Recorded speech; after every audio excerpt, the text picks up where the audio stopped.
నీళ్లు నియామకాలు ఇలా నీళ్లు ఆంధ్రకే పోతున్నాయి, నిధులు కూడా ఆంధ్రకే పోతున్నాయి, నియామకాలు కూడా ఆంధ్రకే పోతున్నాయి. మరి తెలంగాణ బిడ్డగా ఉండి నాకేం వస్తున్నాయి?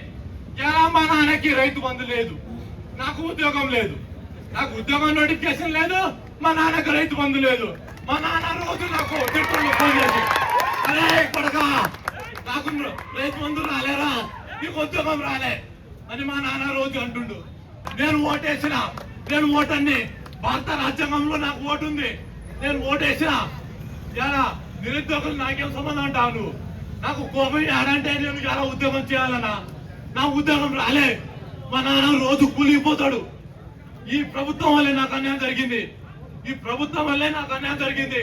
30 సంవత్సరాలు వచ్చి రేపు 2028-29 నోటిఫికేషన్ వస్తే నేను ఎప్పుడు రన్నింగ్ కొట్టాలి? నాది ఏం భరోసే? ఇంటికాడ నుంచి పైసలు ఎప్పుడు రావాలి? ఇదేంది మోసం, ఇదేంది వ్యవహారం? మా నాన్న మామ అంటారు, అరే కొడక నాకు నెలకు 2500 వస్తే నీకు పంపిస్తారా, నువ్వు చదువుకో అన్నాడు. మా అమ్మకు 2500 రాలి.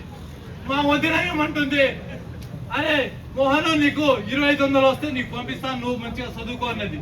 ఆ 2500 కూడా లేదు. మరి నేను దేని మీద ఆధారపడాలి? ఒకరోజు పనికి పోతే నాకు ఇలా సిలబస్ మిస్ అయింది, నేను ఇలా పనికి పోవాలా, నేను చదువుకోవాలా? చదువు రాకపోతే క్వశ్చన్లో బిట్లు చేయలేము, ఆ క్వశ్చన్ పేపర్ రాదు, రాకపోతే స్కోర్ రాదు. స్కోర్ రావాలంటే ఇది చేయాలంటే నువ్వు మంచిగా పథకాలు ఇస్తే మా నాన్న గోళ్ళకి పైసలు వస్తే, ఆ పైసలతో నువ్వు చదివితే, నువ్వు ఉద్యోగాలు నోటిఫికేషన్ వస్తే, నేను రాస్తే ఎలా నేను ఉద్యోగం సాధిస్తా. కాబట్టి నిరుద్యోగుల ఒకసారి ఆలోచించండి. రేపు జరగబోయే మున్సిపాలిటీ ఎలక్షన్ లోనే ఎవరికి అమ్మురు పోకండి. నేను నిజం చెప్తున్నా, ఎవరు అమ్మురు పోవండి. ఇది నిజం. కాంగ్రెస్ పార్టీకి ఓటు వేయకండి, నేను ధైర్యంగా అంటున్నా.